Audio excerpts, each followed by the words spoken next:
जय श्री कृष्णा। आप सभी को आषाढ़ मास देवशयनी एकादशी पारण दिवस की ढेरों शुभकामनाएं। प्रिय भक्तों, आज आप सभी देवशयनी एकादशी हरिशयनी एकादशी का पारण कर रहे हैं। भगवान नारायण कल रात्रि को शयन में जा चुके हैं, योग निद्रा में जा चुके हैं। आज हम उनका पारण दिवस का पूजन करेंगे, बताएंगे इस वीडियो के माध्यम से कि कैसे आपने पारण करना है, कैसे आपने पूजन करना है, क्या विधि है, क्या काम है जो नहीं करना है, पूजा विधि में क्या परिवर्तन आता है, नियम क्या हैं इस दिन पारण के, क्या समय रहेगा पारण के लिए, क्योंकि सुबह सुबह पारण नहीं करना है। इस बार हरिवासर में एक परिवर्तन है। जो सामान्यतः नियम जाना जाता है ना, उस नियम से हट के है हरिवासर, और ये पंचांग के आधार पर हम आपको बता रहे हैं। इस बार हरिवासर का समय देर से समाप्त होगा, इसीलिए आप सुबह सुबह पारण न कीजिएगा। कितने बजे पारण करना है, क्या शुभ मुहूर्त है, इसके विषय में भी आपको बताएंगे। संपूर्ण शास्त्रीय गणना आपको बताएंगे। इससे संबंधित यदि कोई सवाल आपके पास है तो वो लिख के भेजिएगा, हम अवश्य ही उसका भी आपको यहाँ प्रत्युत्तर प्रदान करेंगे। आप में से बहुत से दर्शकों से हमने पूछा था कि क्या आप पारण के वीडियो के साथ आरती भी चाहते हैं क्या, तो आप में से बहुत सारे लोगों ने कमेंट में लिख के दिया कि हाँ, हम आरती भी चाहते हैं कि आप आरती भी साथ में रिकॉर्ड कर दें। तो इस वीडियो में आज हम आपको साथ में आरती भी करेंगे, पूरी पूजा विधि मंत्रों के साथ, फिर आरती और आरती के बाद पुष्पांजलि करते हुए संपूर्ण जानकारी प्रदान करेंगे। आइए जानकारी आरंभ करते हैं। आपसे निवेदन है कि भगवान की जानकारी का यह वीडियो है और इसको बनाने में बड़ा परिश्रम जाता है साहब। बहुत सारे पुस्तकें जो हमने पहले पढ़ी थी उनको दोबारा रिवाइव करना पड़ता है, पुनः देखना होता है कि हाँ, इस पुस्तक में, इस पुराण में ये जानकारी थी, एक बार फिर से इसको देख लेते हैं कि इसमें क्या क्या है, और पुनः सब चीज़ों को पढ़ के फिर दोबारा से रिकॉर्ड करना। तो हमारी मेहनत सफल तब होती है जब आप हमारे वीडियो को लाइक करते हैं, कमेंट बॉक्स में लिखते हैं, अपनी राय देते हैं। तो कृपया राय अवश्य दीजिएगा और वीडियो को लाइक अवश्य कीजिएगा। कमेंट बॉक्स में लिखिएगा जय श्री हरि या ओम नमो भगवते वासुदेवाय। आपके व्रत की सफलता के लिए भगवान का नाम जप आवश्यक है, जितना लिखेंगे उतना पाएंगे। आप देख रहे हैं देवभूमि ज्योतिष संस्थान का प्रतिष्ठित यूट्यूब चैनल देवभूमि धार्मिक। अगर आप चैनल पर नए हैं तो कृपया चैनल को अभी सब्सक्राइब कर लीजिए, क्योंकि ये एक प्रतिष्ठित ज्योतिष संस्थान का चैनल है। यहाँ पर हम जो भी जानकारी देते हैं वह ज्योतिष शास्त्र, पुराण और पंचांग पर आधारित होती है। आपको बताते हैं कि कौन सी तिथि कब है, क्या विधि है, क्या मुहूर्त है, क्या नियम है, कैसे आपको पूजन करना है, कैसे आपको व्रत आदि करना है। तो यदि आप सभी व्रत और त्योहारों की सही शास्त्रीय जानकारी प्राप्त करते रहना चाहते हैं तो कृपया चैनल को भी सब्सक्राइब कीजिए और बेल आइकन को प्रेस कीजिए। जब आप सब्सक्राइब का बटन दबाएंगे तो एक घंटी का निशान भी वहाँ दिखाई देगा, उस घंटी के निशान को अवश्य दबाइएगा, तभी आपको हमारे सारे वीडियोस प्राप्त होंगे, अन्यथा आपसे जानकारी छूट जाएगी। आइए प्रिय भक्तों, आरंभ करते हैं और बात करते हैं कि आपको इस एकादशी का व्रत पारण किस प्रकार से करना है। आप सभी ने व्रत किया है 6 तारीख को, 6 जुलाई को आपने देवशयनी एकादशी व्रत किया है और 7 जुलाई को आप एकादशी व्रत का पारण करेंगे। आशा करते हैं विधि विधान से आपने पूजन किया होगा और पूजन के बाद आप सभी नियमों का पालन करते हुए दिन को व्यतीत कर रहे होंगे। नियमों में प्रमुख रूप से है कि आपको ब्रह्मचर्य का पालन करना है। ब्रह्मचर्य जो है वो धारण करना है आपको दशमी तिथि को, और इसका पालन आपने एकादशी को भी करना है और द्वादशी को, जब तक कि आप पारण नहीं कर देते ब्रह्मचर्य का पालन करना है। किसी के प्रति अपशब्दों का प्रयोग नहीं करना है, किसी को हानि नहीं पहुंचानी है, किसी का दिल नहीं दुखाना है, किसी का अहित नहीं करना है, इसका ध्यान रखना है। इस प्रकार भगवान के चरणों में मन को लगाते हुए दिन को व्यतीत कीजिए। सायंकाल को संभव हो तो कीर्तन कीजिए, कीर्तन की बड़ी महिमा है साहब, कीर्तन करना चाहिए। कीर्तन के लिए कहीं ना जा सकें तो आप एक कर्म कर सकते हैं कि विष्णु सहस्त्रनाम, नारायण कवच आदि हम आपके लिए अपलोड करते हैं, आप उनका श्रवण कीजिए, ये कीर्तन का फल आपको प्रदान करेगा। और रात्रि को संभव हो तो पृथ्वी पर शयन कीजिए और अगले दिन पारण के लिए सूर्योदय से पहले उठ जाइए।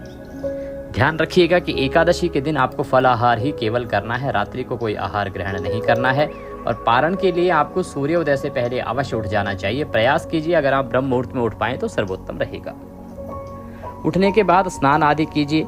स्नान आदि में प्रमुख रूप से यदि आप गंगा स्नान करते हैं तो कल्याणकारी है। अगर गंगा जी नहीं जा सकते तो घर पर गंगा स्नान कीजिए। गंगा जल तो आप सभी के पास होता ही है, तो जो नहाने का पात्र है आपका, उसमें पहले गंगा जल भरिए, फिर शुद्ध जल भरिए और उससे आप स्नान कर लीजिए। गंगा स्नान करने के बाद अब आपको सूर्य देव को जल अवश्य देना चाहिए। द्वादशी के दिन और आषाढ़ का महीना है, इस दिन भगवान के तपन स्वरूप का पूजन होता है और भगवान सूर्य देव का मूल मंत्र है ओम रवये नमः।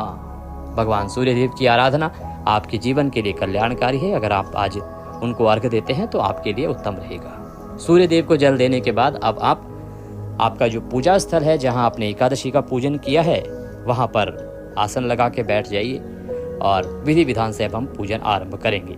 प्रिय भक्तों, बहुत से ऐसे दर्शक होंगे जो पहली बार इस वीडियो को देख रहे होंगे और उन्होंने हमारी बताई गई विधि से पूजन नहीं किया होगा। तो हो सकता है आपने अभी स्थापना भी ना की हो भगवान की।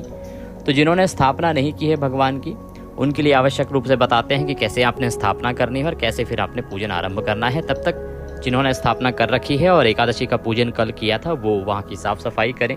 कल जो भगवान पर आपने मालाएं चढ़ाई थी, प्रसाद आदि चढ़ाया था, उसको वहाँ से साफ करें और उसके बाद हम पूजन आरंभ करेंगे। एक तांबे के लोटे में पहले गंगा जल भरिएगा, फिर शुद्ध जल भरिएगा। कल का जो जल भरा हुआ है उसको आप तुलसी पर अर्पित कर सकते हैं, सूर्य देव को दे सकते हैं।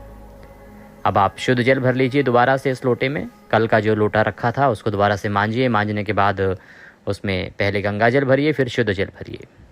जो आज पूजन कर रहे हैं वो सामग्री एक बार नोट कर लीजिए, क्या क्या चीज़ें उनको चाहिएगी और किस हिसाब से आपको आरंभ करना है पूजन। आपके पास भगवान श्री हरि विष्णु की चतुर्भुज स्वरूपी कोई प्रतिमा या तस्वीर होनी चाहिए जिसमें भगवान के 4 भुजाएं हों। एक चौकी लीजिए, उस पर बिछाने के लिए पीला वस्त्र लीजिए। रौली, मौली, पान, सुपारी, लौंग, इलायची, धूप, दीप, नैवेद्य, भगवान को अर्पित करने के लिए जनेऊ, फूल, फूलों की माला। भोग लगाने के लिए आज आप बनाएंगे मखाने वाली खीर और नैवेद्य के रूप में आप पीले रंग की मिठाई या पीला फल ले लीजिएगा। इसके अतिरिक्त इत्र आपके पास होना चाहिए।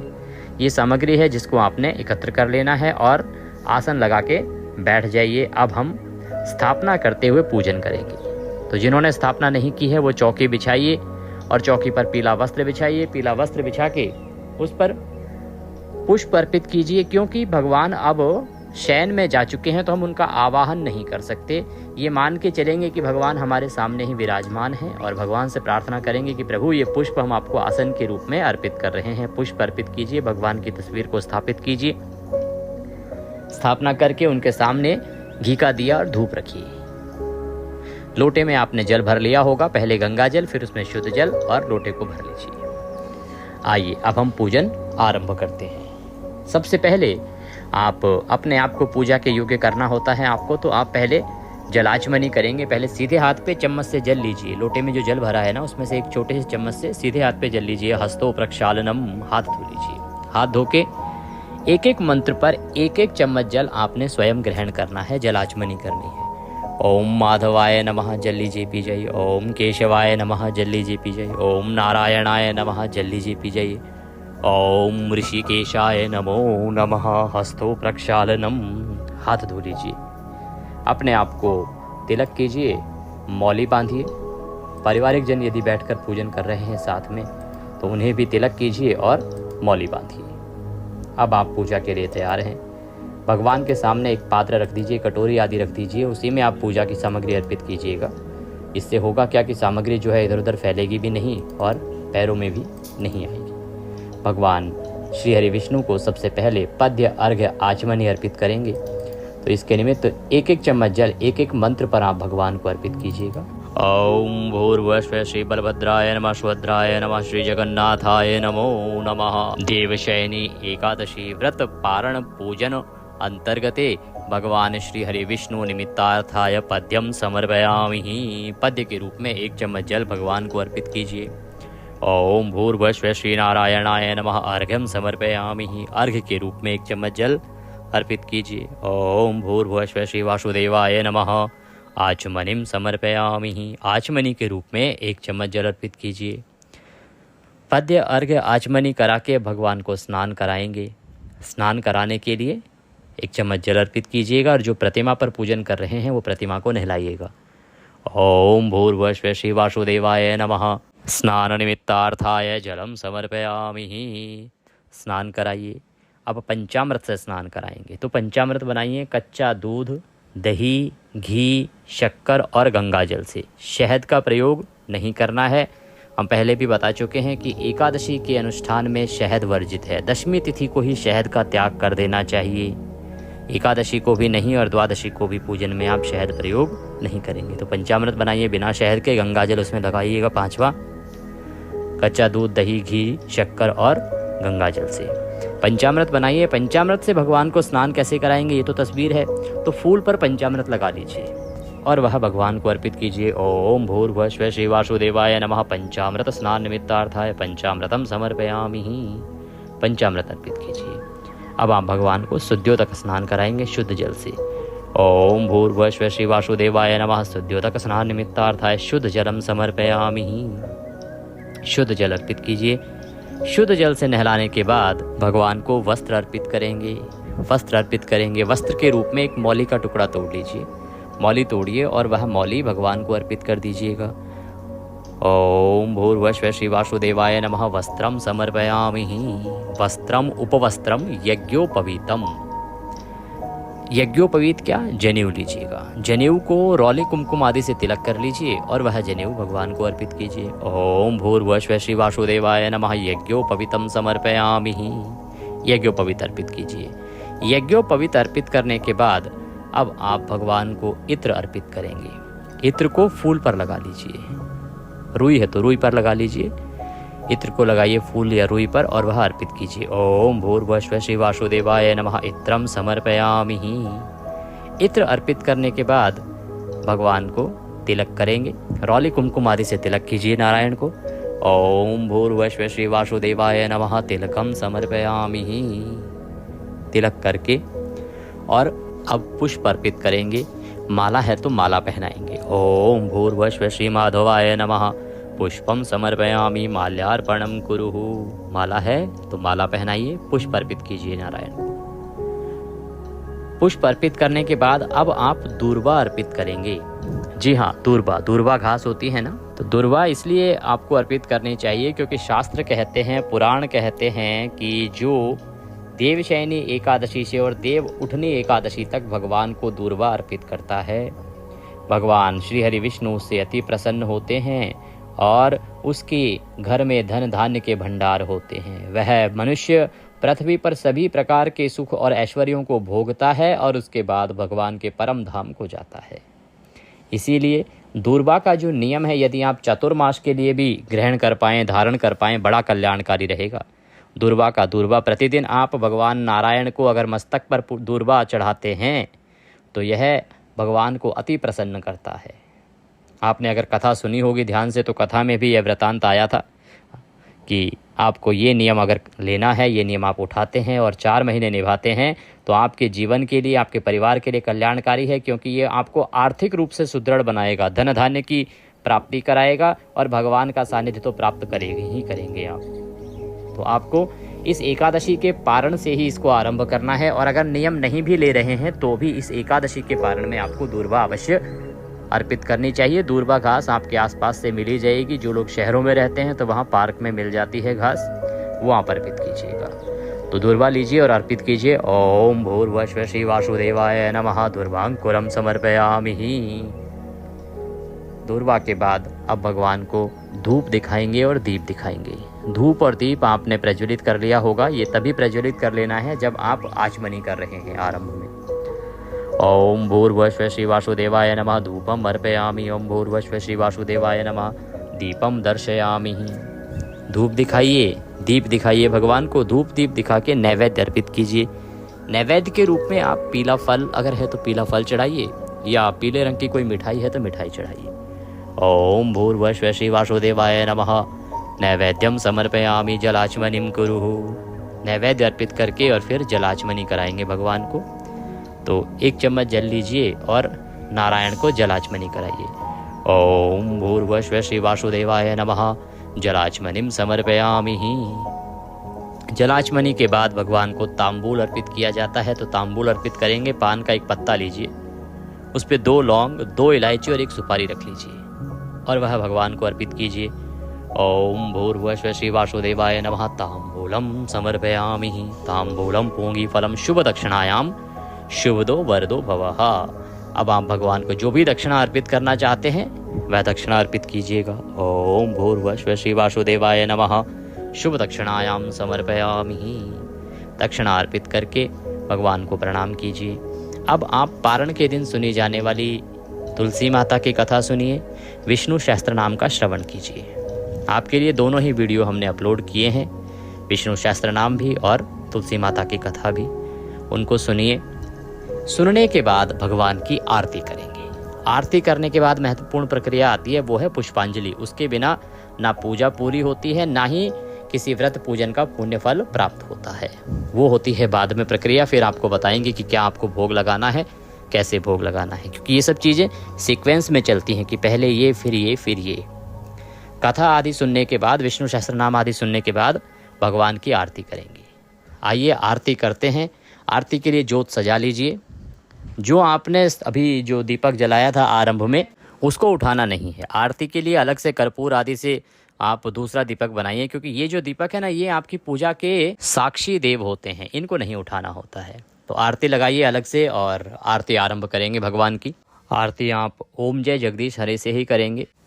ओम कर्पूरगौरम करुणावतारम संसार सारम भुजगेन्द्रहारम सदा वसंतम हृदयारवृंदे भवम भवामी सहितं नमामि। ओम जय जगदीश हरे, स्वामी जय दीनानाथ हरे, भक्तजनों के संकट क्षण में दूर करे। ओम जय जगदीश हरे, जो ध्यावे फल पावे, दुख विन से मन का, स्वामी दुख विन से मन का, सुख संपत्ति घर आवे, कष्ट मिटे तन का। ओम जय जगदीश हरे, मात पिता तुम मेरे, शरण गहूँ मैं किसकी, स्वामी शरण गहूँ मैं किसकी, तुम बिन और न दूजा, प्रभु बिन और न कोई, आस करूं जिसकी। ओम जय जगदीश हरे, तुम पूर्ण परमात्मा, तुम अंतर्यामी, स्वामी तुम अंतर्यामी, पार ब्रह्म परमेश्वर तुम सबके स्वामी। ओम जय जगदीश हरे, तुम करुणा के सागर, तुम पालन करता, स्वामी तुम पालन करता, मैं मूरख खल कामी, कृपा करो भरता। ओम जय जगदीश हरे, तुम हो एक अगोचर, सबके प्राणपति, प्रभु सबके प्राणपति, किस विध मिलूं दया में, कैसे आऊं शरण में, तुमको मैं कुमति। ओम जय जगदीश हरे, दीन बंधु दुख हरता, ठाकुर तुम मेरे, स्वामी रक्षक तुम मेरे, अपने हाथ उठाओ, अपने शरण लगाओ, द्वार पड़ा मैं तेरे। ओम जय जगदीश हरे, विषय विकार मिटाओ, पाप हरो देवा, स्वामी कष्ट हरो देवा, श्रद्धा भक्ति बढ़ाओ, श्रद्धा प्रेम बढ़ाओ, संतन की सेवा। ओम जय जगदीश हरे, तन मन धन सुख संपत्ति, सब कुछ है तेरा, स्वामी सब कुछ है तेरा, तेरा तुझको अर्पण, प्रभु जी का प्रभु जी को अर्पण, क्या लागे मेरा। ओम जय जगदीश हरे, पूर्ण ब्रह्म जी की आरती, जो कोई जन गावे, स्वामी प्रेम सहित गावे, प्रभु सुबह शाम गावे, कहत शिवानंद स्वामी, रटत हरि हर, स्वामी मन वांछित फल पावे।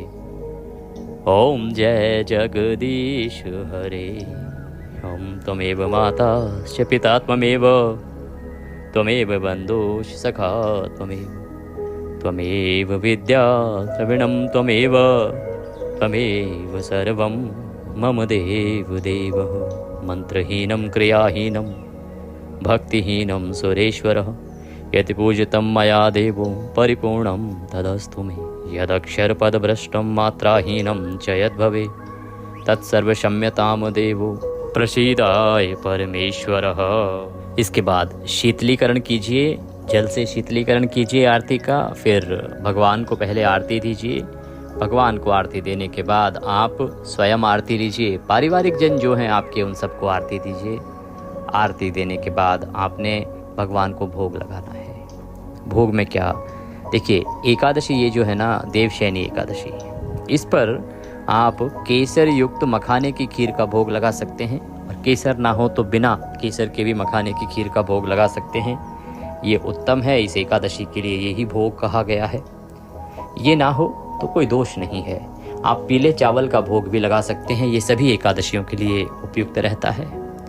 ये भी ना हो तो जो भी सात्विक भोजन आप अपने घर में बनाएं, सात्विक आहार ही करते हैं हम, सात्विक भोजन जिसमें लहसुन प्याज आदि का प्रयोग ना हो, सात्विक भोजन जो बनाया हो उसकी थाली सजाइए। थाली में तुलसी पत्ता अवश्य रखिएगा, और उसके बाद वह थाली भगवान के सामने रख दीजिए, पर्दा कर दीजिए। मंत्र हम पढ़ देते हैं, आप भाव से भगवान से निवेदन कीजिए कि हे प्रभु, आप आए, प्रसाद ग्रहण करें, भोग लगाएं। ओम नाभ्यः आशिहिरन्तरिक्षगं शिष्णुः जोः समवर्ततः पद्भ्यां भूमिर्दिशां श्रोत्रां तथा लोकां न कल्पयनः। 2 बार ताली बजाइए, पर्दा हटा दीजिए, जल आचमनी कराइए। आचमनी में या चम्मच में जल लीजिए, उसके थाली के चारों तरफ घुमाइए और छोड़ दीजिए, अर्पित कर दीजिए। हाथ जोड़ के नमस्कार कीजिए, थाली उठा लीजिए प्रेम से। यह प्रसाद ले जाइए, बाकी प्रसाद में मिला दीजिए। इसी प्रसाद से आप जो पहला अन्न ग्रहण करेंगे वो यही ग्रहण करेंगे, ध्यान दीजिएगा। अब बात करते हैं इसके बाद पुष्पांजलि की। अब हम पुष्पांजलि करेंगे, अपने हाथ में पुष्प ले लीजिए, खड़े हो जाइए, भगवान से निवेदन करेंगे। आवाहनम न जानामि विसर्जनम, पूजम चैवम न जानामि क्षम्यताम परमेश्वरः। हे प्रभु, न हम आपका आवाहन जानते हैं, न पूजन जानते हैं, न विसर्जन जानते हैं। हम तो अज्ञानी जीव हैं, जैसी बन पड़ी है वैसी सेवा आपके श्री चरणों की हमने ये इस एकादशी अनुष्ठान में की है। प्रभु, इसमें जाने अनजाने में हमसे कोई गलती, कोई त्रुटि, कोई भूल हो गई हो तो उसे क्षमा कीजिएगा। आप दया सिंधु हैं, हम आपके दर के भिखारी हैं, हम आपके बालक नादान हैं। आप परमात्मा हैं प्रभु, जैसी हमारी छोटी सी बुद्धि है, जैसी हमारी समझ है, उसके अनुसार हमने आपका पूजन किया है। अगर आपसे कोई गलती हुई है जो आपको ज्ञात है कि आज व्रत में ये गलती हो गई थी, तो आप उसका भी निवेदन भगवान से कीजिए, उसकी भी क्षमा याचना कीजिए। भगवान, आप हमारी सारी गलतियों को क्षमा करते हुए दया का आशीर्वाद प्रदान कीजिए। आपको अर्पित करने के लिए हमारे पास कुछ नहीं है, तन मन धन कुछ नहीं है, सब कुछ आप ही का है। हमारे पास केवल क्या है, मालती मलकादाति सत्पत्रादि संयुक्तम पुष्पांजलि मया दत्तम ग्रहणाम परमेश्वरः। प्रभु, यह पत्र पुष्प की भेंट है, इसे आप स्वीकार करें और दया का आशीर्वाद प्रदान करें। पुष्प भगवान के चरणों में अर्पित कर दें, भगवान को प्रणाम कीजिए। यानि कानि च पापानि प्रदक्षिणाम पदे पदे, परिक्रमा कर लीजिए खड़े खड़े। परिक्रमा करने के बाद अब आपको ब्राह्मण को दान देना है।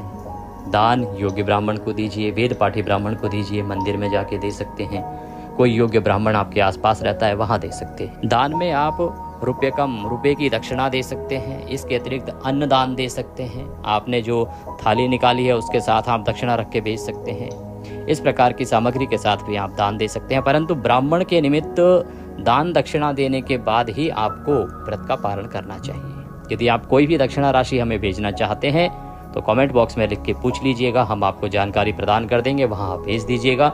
डिस्क्रिप्शन बॉक्स में भी हमने अपनी जानकारी प्रदान की है, वहां भी देख सकते हैं। तो दक्षिणा आप भेज सकते हैं, या आपकी श्रद्धा पर है, जो भी भेजना चाहें। ब्राह्मण को दान दक्षिणा देने के बाद अब आप आसन लगा के बैठ जाइए। 5 बार बोलिए ओम माधवाय नमः, ओम माधवाय नमः, ओम माधवाय नमः। 5 बार मंत्र बोलिए और उसके बाद तुलसी का पत्ता मुंह में रखिए, जल ग्रहण कीजिए और इस प्रकार से आप व्रत का पालन कीजिए। पहला अन्न ग्रास जो ग्रहण करेंगे, जो आपने भोग लगाया भगवान को, वही आपने ग्रहण करना है। यह है विधि पारण की। अब बात करते हैं कि पारण आपने करना कब है और हरिवासर का क्या समय रहेगा।